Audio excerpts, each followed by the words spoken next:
Bismillahirrahmanirrahim. Alhamdulillahi rabbil alamin.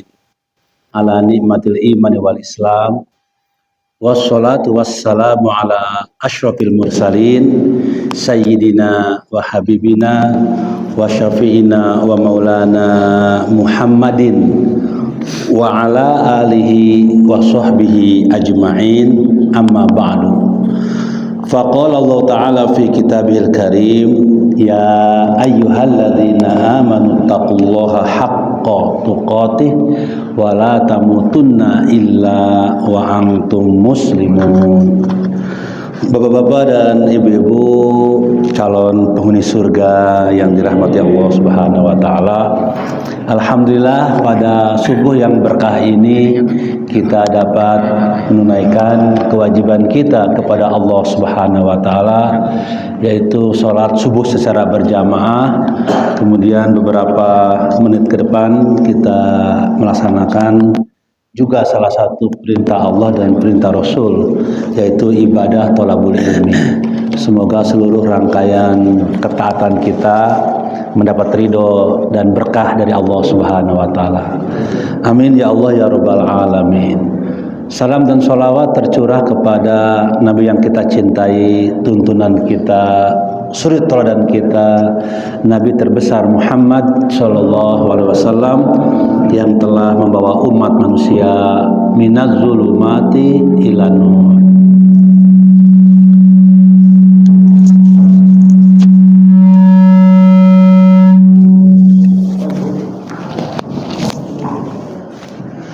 Bapak-bapak dan ibu-ibu rahimakumullah, pada kajian yang lalu kita masih menyampaikan tentang spirit yang terkandung dalam Ramadan.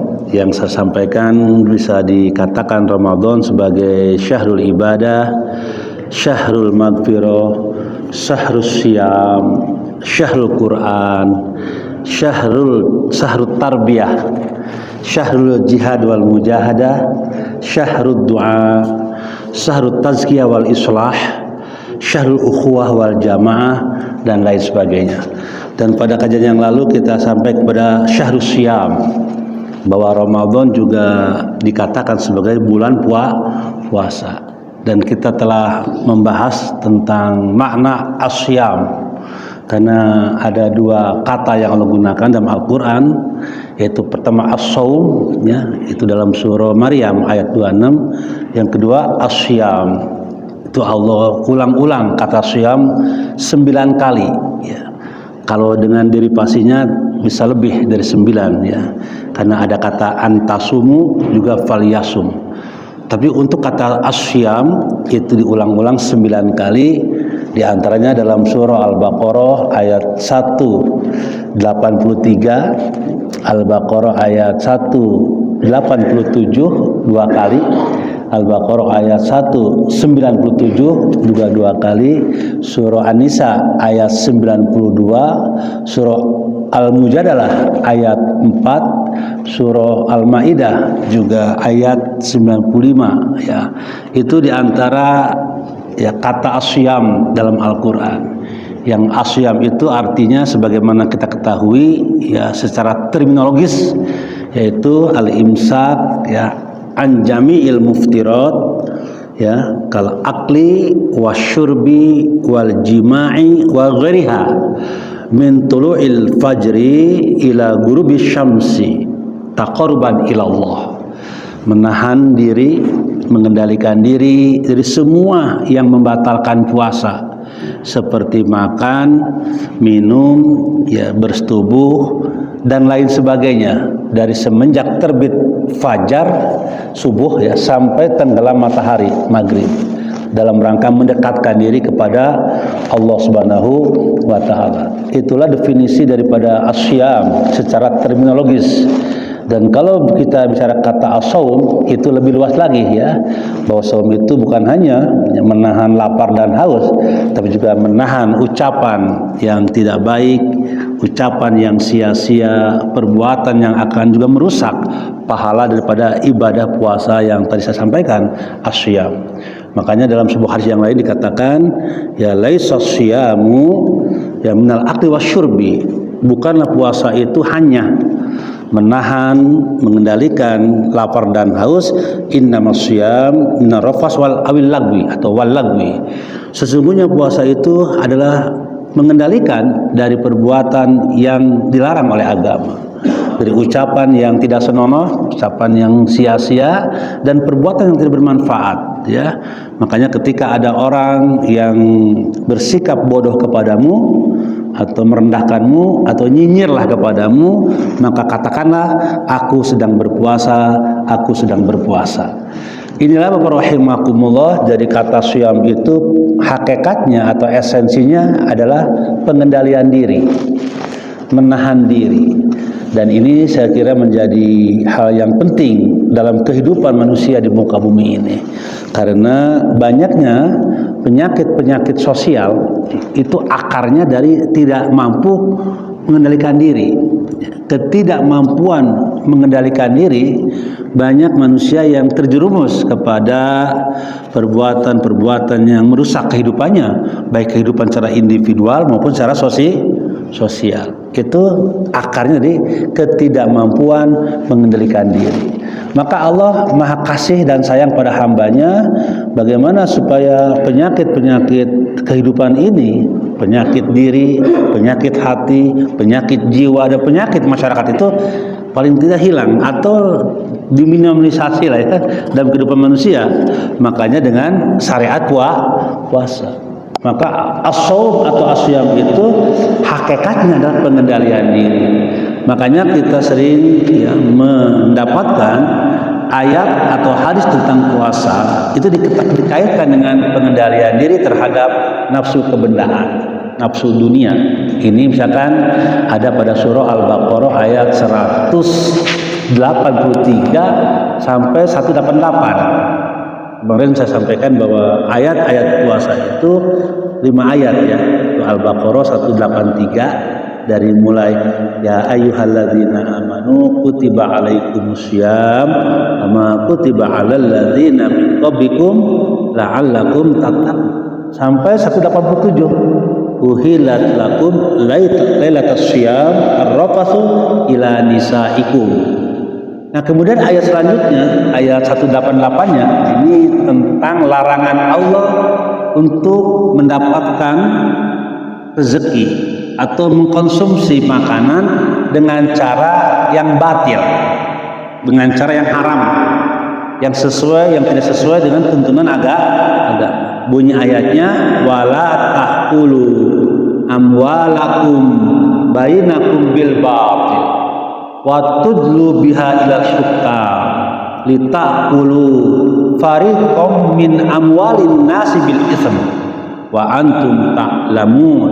Itu ayatnya 188. Dalam ulumul Quran itu ada korelasi munasabah, korelasi surah dengan surah, korelasi ayat dengan ayat. Jadi kalau belajar Al-Quran itu ada ilmu munasabah, ilmu korelasi. Setiap Quran itu ada korelasinya, ada keterkaitan antar surah dengan surah. Makanya Bapak kalau baca terjemahan aja surah An-Nas, apa kaitan dengan surah misalkan Al-Falaq atau Al-Ikhlas, itu pasti ada itu di prolog ya, di mukadimahnya. Itu memang ada korelasinya. Sama dengan tadi ayat-ayat tentang puasa dari 183 sampai 187 itu berkorelasi dengan ayat selanjutnya.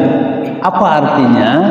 Jadi output dari puasa yang diterapkan itu harus mampu tadi ya, mengendalikan diri kita dari syahwat keduniaan, syahwat ekonomi, syahwat politik itu kira-kira. Nah, sehingga dengan demikian terkendali ya.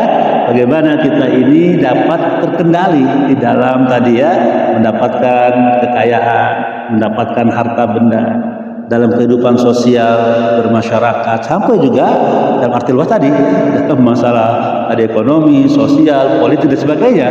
Sehingga dengan demikian orang terkendali syahwatnya dari nafsu kebendaan, nafsu keduniaan. Kalau tidak terkendali nafsu ini kan berbahaya.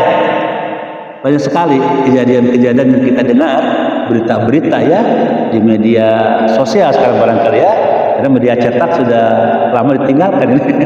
Ya, dulu kita masih ingat kalau di lampu merah ini, ya pagi ada orang yang dagang koran, ya, tuh kita beli kan, karena udah nggak ada ya, karena orang berpindah ke media sosial, tinggal klik akses sudah banyak ya, lagi mbah Google, ya, ada sesuatu sekalian. Jadi ini menarik sekali bahwa kita mendapatkan informasi setiap hari itu ada aja.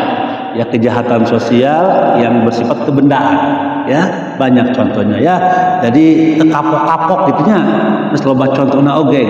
Dan tadi itu kurangnya pengendalian maka puasa itu ya ditujukan agar manusia mampu mengendalikan diri dari nafsu kebendaan. Itu yang pertama. Kemudian puasa juga dikaitkan dengan nafsu seksual, ya, nafsu apa? Seksual, nafsu biologis. Banyak juga kejadian-kejadian dalam masyarakat itu ketidakmampuan pengendalian diri dan nafsu biologis itu telah melahirkan juga, ya, penyakit sosial kan, yang merugikan bagi manusia. Makanya dalam hadis dikatakan, ya ma'syarus syabab, man istata'a minkumul ba'a falyatajawad, fa innahu aghaddu lil basar wa ahsanu lil farji, wa man lam yastati fa alaihi bisyam fa inna lahu wijaun. Nah, itu ayat, itu hadis. Wahai anak-anak muda, ini buat anak muda ya, ya ma'syarus syabab, kalau kalian mampu menikah, apalagi orang tua ya, anak muda aja disuruh gitu. Wahai anak-anak muda, apabila engkau mampu menikah, menikahlah. Itu Rasulullah. Kenapa? Karena dengan menikah itu akan menahan pandangan dan juga memelihara kemaluan. Tetapi kalau tidak mampu, wa malam yastati, ini menarik ya, fa'alaihi bisyam, puasa solusinya. Kalau ya nafsu syahwat menggebu-gebu gitu kan, tetapi tidak ada kemampuan untuk itu karena enggak, maka banyak berpuasa. Karena puasa itu bisa membentengi, ya, bisa mengendapkan, bisa mengendalikan dari nafsu seksual dan biologis tadi. Jadi itulah Allah berikan kepada kita, dan Rasul juga contohkan betapa puasa itu bisa mengendalikan diri dari syahwat kebendaan dan syahwat seksual. Yang ketiga, puasa dikaitkan dengan pengendalian diri dari amarah. Ya, banyak juga kan. Ya, terakhir kita mendengar seorang anak mukulin anak sampai koma. Ini kan amarahnya. Bagaimana kalau manusia itu amarah yang dikendalikan? Berbahaya sekali. Gitu. Banyaknya tawuran, banyaknya penganiayaan. Itu karena ketidakmampuan manusia mengendalikan amarah. Timbulnya perselisihan, pertengkaran dan sebagainya, ya, itu amarah. Maka amarah itu harus dikendalikan, gitu, agar dia selamat hidup, selamat individunya, dan selamat masyarakat. Karena kalau amarah tidak dikendalikan, itu berbahaya. Nah, bagaimana mekanisme Allah untuk mengendalikan amarah? Diturunkan syariat, di antaranya puasa. Jadi puasa itu selain juga bisa mengendalikan nafsu kebendaan tadi, nafsu seksual, dan nafsu amarah. Tadi saya katakan hadisnya bahwa puasa itu hakikatnya bukan hanya menahan lapar, bukan menahan haus. Jadi tong lapar kumpul gitu, jadi lapar ditahan, haus ditahan, tapi mulutnya masih somprang. Apa itu somprang ya? Mulutnya masih ngebohong, mulutnya masih suka memprovokasi orang, membuat orang itu tidak nyaman. Kan bukan begitu puasa itu kata Rasul. Puasa itu bukan hanya menahan lapar dan menahan haus, tapi puasa itu adalah minar rofas. Bagaimana kita mengendalikan ucapan yang akan membuat itu menjadi apa ya? Menjadi tidak nyaman. Ya. Ucapan yang tidak nyaman, perbuatan dan perbuatan yang sia-sia. Kemudian lanjutan itu hadis, paman syabaka au jahula alaika falyaqul inni shaim. Jadi kalau ada orang yang merendahkanmu, orang yang ya berbuat bodoh kepadamu, ya, Atau kata orang Sunda itu nyen gara-gara lah, apa nyen gara-garanya? Apa memprovokasi, betul ya, memprovokasi, maka katakanlah aku sedang berpuasa. Aku sedang berpuasa. Jadi mudahnya nyen gara-gara dah ya berpuasa ya gitu kira-kira gitu. Nyen gara-gara wae puasa teh gitu ya. Itu namanya ya fa insyabaka au jahula alaika, katakan aku sedang berpuasa. Jadi disitulah Bapak sekalian betapa puasa itu sebenarnya sebuah cara yang Allah turunkan kepada manusia agar terkendali hidup. Pengendalian hidup itu penting. Karena kalau manusia terkendali nafsu kebendaannya, terkendali nafsu seksualnya, terkendali nafsu amarahnya, insya Allah hidupnya akan bahagia, tenang, selamat dunia sampai akhir. Demikian pula kalau masyarakat itu terkendali, semua itu insya Allah akan baik masyarakat. Tidak ada pertentangan, pertengkaran, tidak ada hak orang diambil kan, tidak ada juga misalkan orang itu mengalami ketidaknyamanan dalam ya hal-hal yang bersifat ya privat ya Pak ya, pribadi ya, seksual itu kan, karena orang terlindungi, setiap orang sudah mampu mengendalikan diri. Inilah pengendalian diri, al-imsak namanya. Dulu saya waktu bicara tentang penekanan ibadah, ingat Pak ya, ibadah punya penekanan. Ada ibadah yang penekanannya pada ucapan kan, seperti zikir, baca Quran, doa, itu ucapan.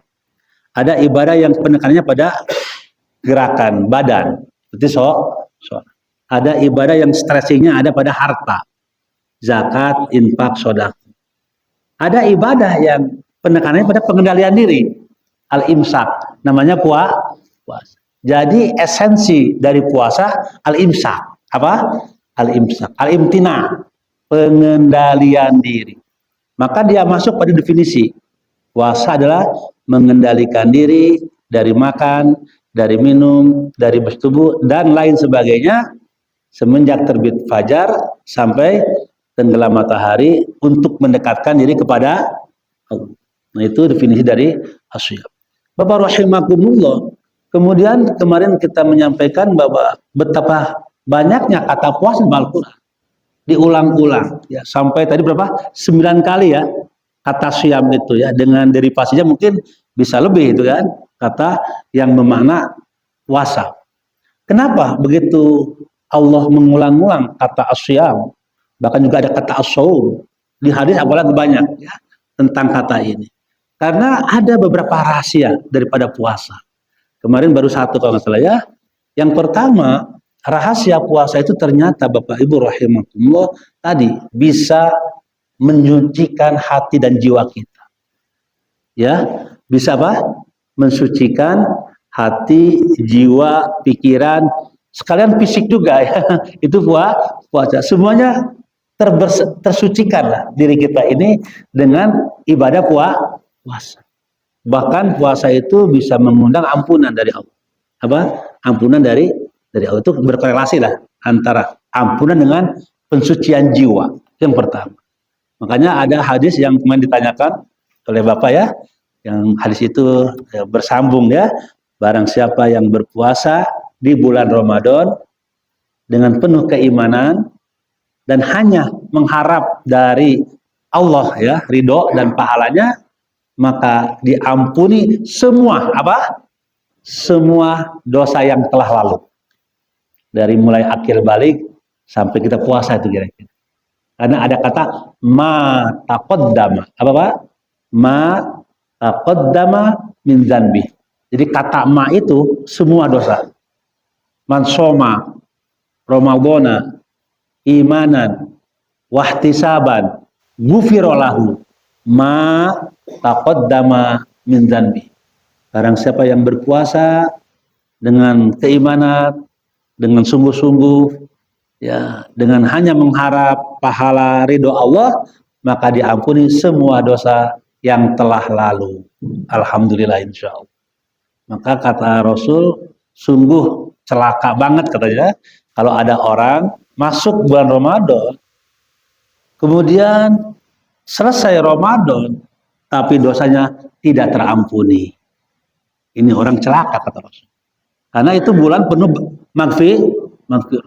Bulan penuh ampunan kok nggak dimanfaatkan sebagai cara membersihkan dosa-dosa kita. Dia keluar Ramadan masih bobolokot ku dosa. Apa bobolokot ya? Berliman, pas itu Pak Budi. Berliman. Jangan sampai Ramadan berlalu sebulan penuh, setelah Ramadan masih berlimang dengan doa. Padahal tadi hadisnya, barang siapa yang berpuasa di bulan Ramadan, ya, maka semua dosa yang lalu diampuni oleh Allah. Barang siapa yang bangun malam, ya, yang koma, ya, yang bangun malam di bulan Ramadan untuk beribadah, diantaranya sholat perbanyak, maka diampuni semua dosa yang lalu. Semua dosa. Mata qaddama min dzanbi. Nah, kemudian tiba-tiba ada orang beriman setelah puasa dosa masih bergelimang. Nah, ini rugi, celaka. Maka untuk itu rahimakumullah, ya ini yang pertama, bahwa ternyata Allah ulang-ulang kata puasa itu dia punya pesan yang sangat penting bagi pembersihan segala dosa dan kesalahan kita kepada Allah Subhanahu wa taala. Inilah salah satu rahmat Allah Pak ya kepada orang-orang yang beriman. Ya, selama ajal belum sampai tenggorokan, insya Allah kalau kita bertobat, beristighfar, Allah akan ampuni dosa-dosa kita. Kecuali kalau sudah sampai tenggorokan, kayak Fir'aun dulu Pak ya. Ketika Fir'aun tenggelam di dalam dasar laut ya, laut merah kali ya. Maka ketika itu dia hajatnya sudah sampai tenggorokan, sudah sakaratul maut kira-kira gitu ya. Nah, baru dia beriman. Aku beriman kepada Allah, Tuhannya Musa dan Tuhannya Harun. Tapi sayangnya sudah terlambat. Karena ketika ajal itu datang, diperlihatkan tadi dibaca tuh ayatnya oleh Pak sebenarnya ya Al-Waqiah tadi ya. Wa id balagatil hulqum. Kemudian wa hina idzin antum tanzurun. Nah itu ayat coba. Wa id balagatil hulqum. Ketika ajal sampai tenggorokan hulqum, wa hina idzin, dan ketika itu antum tanzurun. Engkau melihat di mana tempat. Diperlihatkan oleh Allah. Ketika sakaratul maut diperlihatkan tempat kita setelah di alam barzah nanti. Apakah di surga atau di sudah ada gambaran. Makanya ketika sakaratul maut, waduh itu berat itu keadaannya ya. Berat keadaannya. Itu harus dituntun. Lakinu mautakum bila ilaha illallah. Terus. Jadi tuntunlah kematianmu dengan kalimat la ilaha illallah. Tapi pelan-pelan aja Pak. Ya, untuk buru-buru. Mungkin mayitnya bingung, buru-buru amat sih ya gitu ya. La ilaha illallah. Jeda lagi. La ilaha illallah. Itu Bapak rahimakumullah, karena memang ketika seorang itu sakaratul maut, maka Allah menunjukkan tempatnya di mana dia. Itu tadi Al-Waqiah ya. Ya, wa id balagatil hulqum wa hina idzin antum tanzurun. Ketika ruh sampai tenggorokan, itulah Allah memperlihatkan di mana tempatnya. Ini sesuai juga dengan hadis Al-Quran tadi ya. Diperkuat dengan hadis yang berbunyi la yakhruju ruhul mu'mini hatta yara makanu fil jannah. Wa la yakhruju ruhul kafiri hatta yara makanu finnar. Tidak akan keluar ruh seorang mukmin sehingga diperlihatkan baginya tempatnya nanti setelah di alam barzah, dibangkitkan nanti di hari akhir.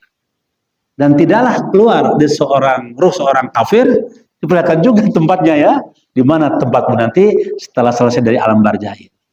Allah rahimakumullah, waktu itu maka untuk itulah ketika diperlihatkan tempat ya, Fir'aun tadi ya, konteksnya kan mungkin diperlihatkan tempatnya begini tempatku ya, maka dia beriman kepada Allah, Tuhannya Musa dan Tuhannya Harun. Tapi karena sudah sampai tenggorokan, tertutup pintu toh, makanya dikatakan ya, innallaha yaqbalu taubatal abdi malam yugorgir. Apa Pak? Malam yugorgir. Sesungguhnya Allah menerima tobat seorang hamba selama ajalnya belum sampai tenggok. Maka untuk itu, mumpung masih sehat, mumpung masih jaga, mari kita banyak ya istighfar, banyak tobat, dan juga laksanakan puasa. Karena puasa itu mengundang magfirah, mengundang ampun. Karena puasa itu juga mensucikan hati, jiwa, perasaan, dan juga tentu ya fisik kita ya. Karena mulut kita, ya, mata kita, telinga kita, pikiran kita, hati kita ya dibersihkan melalui ibadah puasa. Ya, tazkiyatun nafas.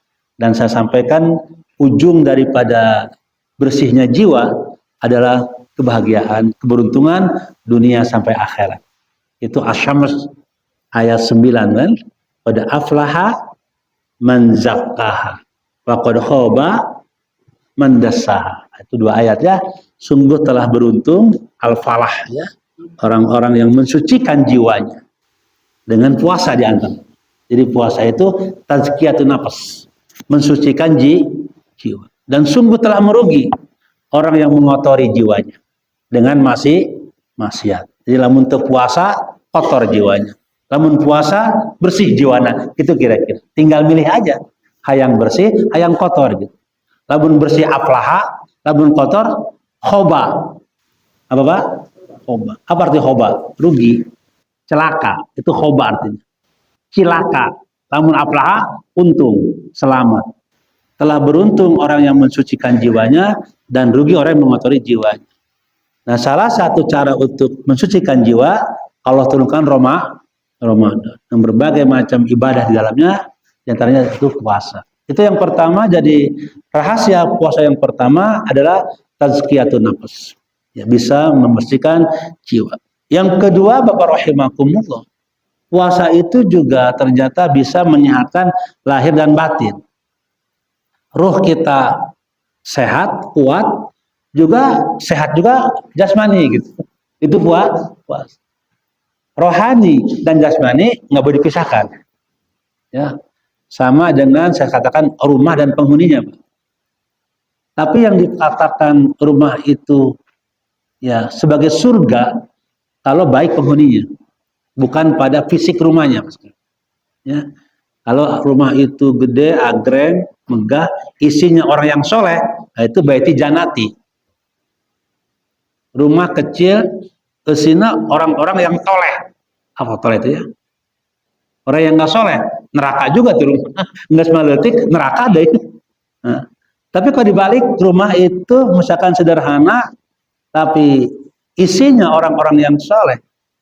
Bapak ibunya soleh, anaknya soleh, kabeh saloleh, maka baiti jannah. Jadi rumah itu dilihat bukan rumahnya, tapi penghuni. Kalau penghuninya orang yang beribadah kepada Allah, mendirikan sholat, berpuasa, membaca Al-Quran, ya akhlaknya mulia, maka itu dipastikan rumahnya seperti surga. Terlepas mau kecil, mau besar, mau bagaimanapun juga, tapi isinya orang yang baik, baiti jannah. Tapi kalau rumah itu mau kecil, mau besar, isinya orang-orang yang tidak soleh, tapi ya seperti neraka aja kan, panas hawa nanti. Ya, majikan jeung salaki parasea wae. Anaknya bikin masalah, brang-breng-brong di rumah. Nah itu kayak neraka itu ya, baitina. Jadi rumah itu bagaimana penghuninya? Sama dengan jasmani dan rohani. Jadi kalau dikatakan rumah itu jasmaninya, maka penghuni itu jasmani, rohnya gitu Pak. Apa? Puasa itu, nah itu ya, bisa menyehatkan rohani. Kalau rohani itu sudah bagus, baik, berkualitas, akan memancarkan kebaikan dalam jasmani. Dalam bahasa kita saya sebut dengan inner beauty ya, apa? Apa inner ya? Kecantikan dari dalam. Ya, dalam diri inner beauty ya, betul ya? Begitu. Nah, itu mempercantik rohani. Itu puasa sekali. Ya, hatinya, jiwanya, perasaannya menjadi cantik, menjadi indah, menjadi sehat. Itu memancarkan kebaikan jasmani. Makanya kualitas jasmani itu tergantung daripada kualitas rohani. Bisa saja jasmaninya itu ya pas-pasan, tapi karena rohaninya bagus, menjadi baik hidupnya. Tapi sering saya mendengarkan, apalah kecantikan, apalah arti sebuah kecantikan, sebuah kegantengan, kalau hatinya busuk gitu kira-kira ya. Tapi kita nggak boleh mendikotomikan, dua-duanya penting gitu ya. Kalau kita beli mangga aja, masa kita ngambil yang busuk, ya, kulitnya bagus, besinya busuk, nggak diambil kan ya. Atau bagus isinya, tapi nggak punya kulit, nggak bisa diambil juga. Dua-duanya baik. Tapi kalau dipilih ya, mana nih yang menentukan faktor jasmani atau maka rohani harus ditekankan sekali. Karena rohani ini unsur a'la, langsung kan dari Allah kan, ruh kan. Kalau jasmani unsur tanah. Ini analogi juga nih, dari tanah kan. Jadi kalau hidup ini didominasi oleh unsur jasmani, itu kita akan sama dengan tanah yang diinjak-injak itu. Aspala sapilin, paling bawah. Tapi kalau hidup ini, hati kita, jiwa kita itu hidup, bersih, sehat, maka akan naik